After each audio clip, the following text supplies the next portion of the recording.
Hi, welcome to another episode of the Wholeness Wisdom Podcast. My name is Erin, and here we talk about waking up to the true nature of oneself and how to live life in accordance with that truth. So, we talk about psychology and science and books and teachers and teachings and methods, and also these ideas around what it really means to wake up to ourselves. So, today I want to talk about something that came up working one on one with somebody.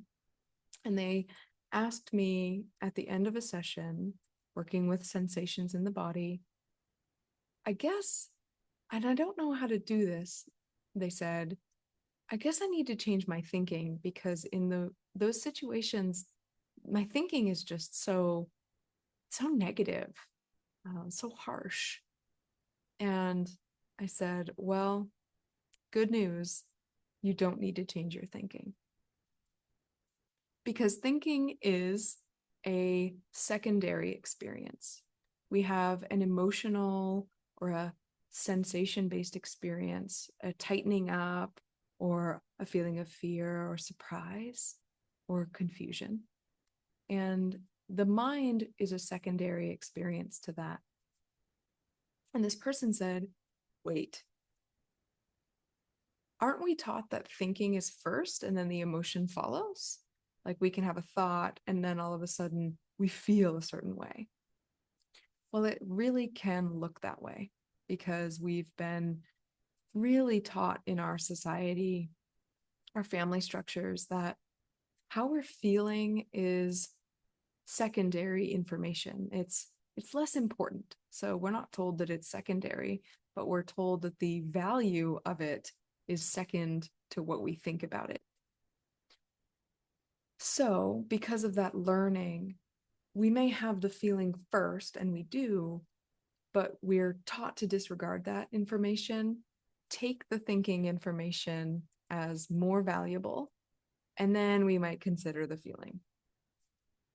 The good news about this is that we don't need to change our thinking in order to find this relief that comes in knowing ourselves truly. But when we know ourselves truly and we approach how we feel in the body and we create space to feel that and we become able to be with our experience, whether it's scared, lonely, hungry, frightened, shocked, confused, or joyful and sweet and warm. We learn to include and be able to include everything that we're going through.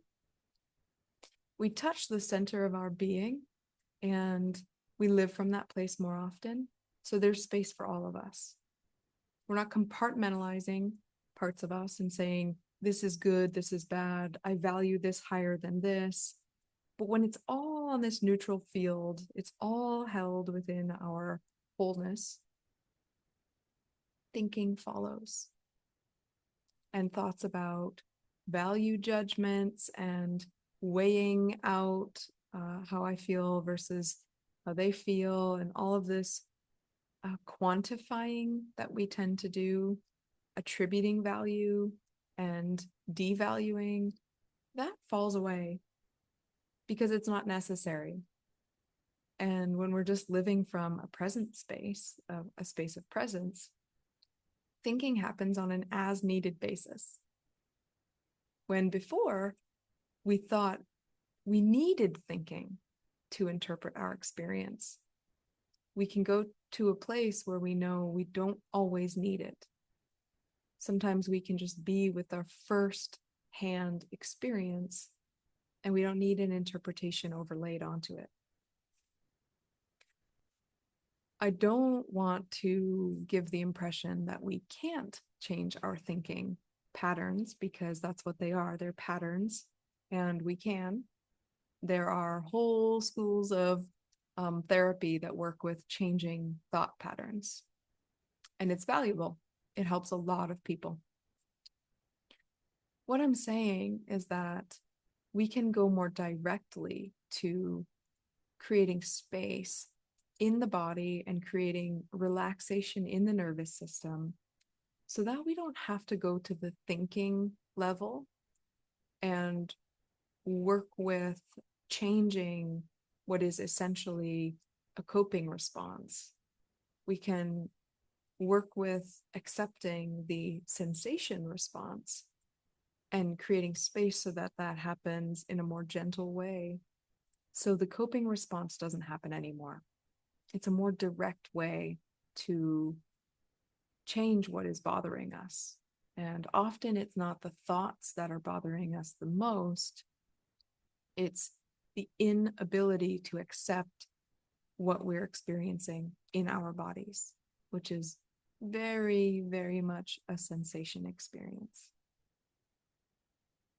So, what I want to share today is what acceptance looks like when it comes to a feeling. So, think of a feeling that you have difficulty with.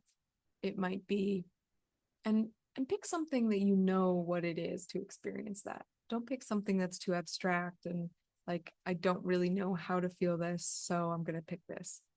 Choose something that you know what it's like, but you don't like to feel that way. An example would, for me, would be sadness.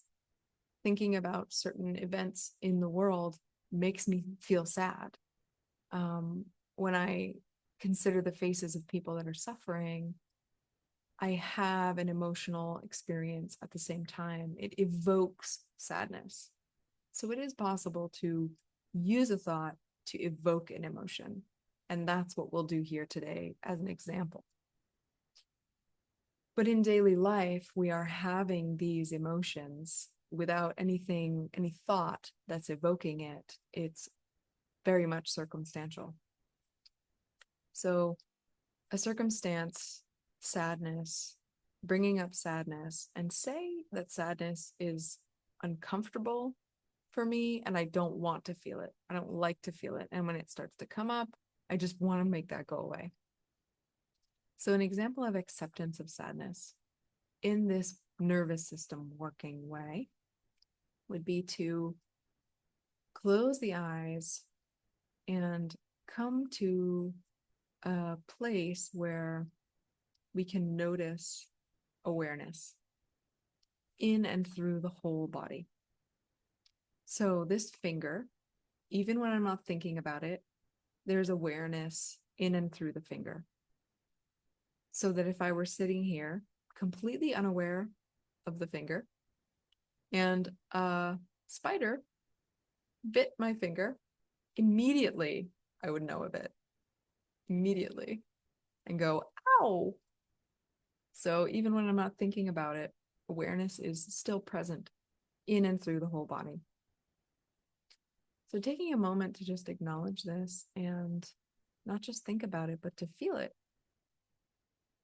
And that might be a feeling of a kind of bubbling energy, could be like a hum, and it may not be a word, but it could be for you, a sense of aliveness or the sense of being here, knowing there is a presence of you. And the way my experience of that is compared to yours, likely very different. So go with what that's like for you, just being aware of awareness in and through you. And then allow an evocative thought that evokes that emotion that you choose that is kind of uncomfortable for you. What brings up that emotion for you? It could be confusion when someone's communicating to you and you don't get it. It could be feeling left alone or lonely.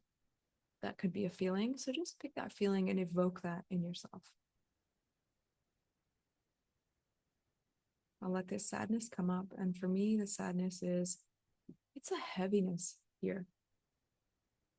And there is almost automatically this wanting to let that heaviness just go somewhere else. But for now, I'll just hold the heaviness there, letting it be where it is, how it is, and notice how deeply in the body it seems to be. For you, notice that emotion that you're experiencing and notice how much space that's taking up. If it's confusion, it might be more in the head, or it might be around the head or the body, like a cloud or something else. How do you experience that? Letting that be noticed. And with the sadness, it's this just kind of this ball of heavy, almost like mercury. It has this density to it. And as I'm noticing that, I'm going to zoom out into the awareness that is in and through the whole body.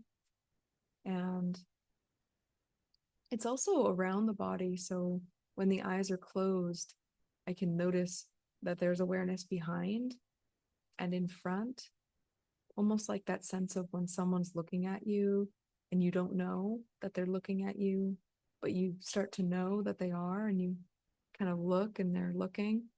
That awareness is just around, even with the eyes closed. So noticing that and noticing the emotional experience that was there, and inviting that emotional experience to have that space around it. And even though that sensation might be uncomfortable, noticing that awareness in and through the body and around the body, it doesn't have that same uncomfortable quality. It has the capacity to hold that emotional sensation.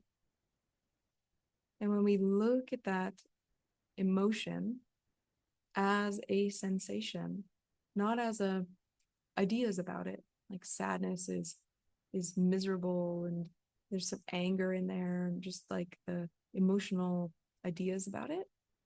If we actually check into the emotion as a sensation, like that mercury, heavy or cloudy, misty, thick, anger might be hot or steamy. When we look at it as a sensation, and then we look at awareness around, that sensation might have some space to relax or to melt or to sometimes even be absorbed into the center. It might kind of come in and then relax through the back, or if it's in the head, it might relax out and behind or above. So the possibility of what might happen with that emotion, that sensation, it becomes available. The possibilities become available when we learn how to hold it within awareness. We're changing perspective. And this is very different, you may notice, than working with the thoughts. The thoughts about sadness, they will change when we work on this level of nervous system, or how we experience the nervous system, which is sensations. So this is a really profound, important aspect of acceptance and transformation. So working with thoughts is not the only way. And I stand firmly in the fact that working with thoughts is not the best way. So I don't know what the best way is, but so far I've found working with thoughts is not the best way. It's an aspect of change, and I don't believe it's the deepest. So thank you for being here, and I hope this video helps. And if you want to learn about working with more of a sensation-based experience, I have meditations on this channel that you can find that go more deeply into the details of how to do that, and they're guided. So I hope this helps. It was good to see you, and I'll talk to you again soon. Bye.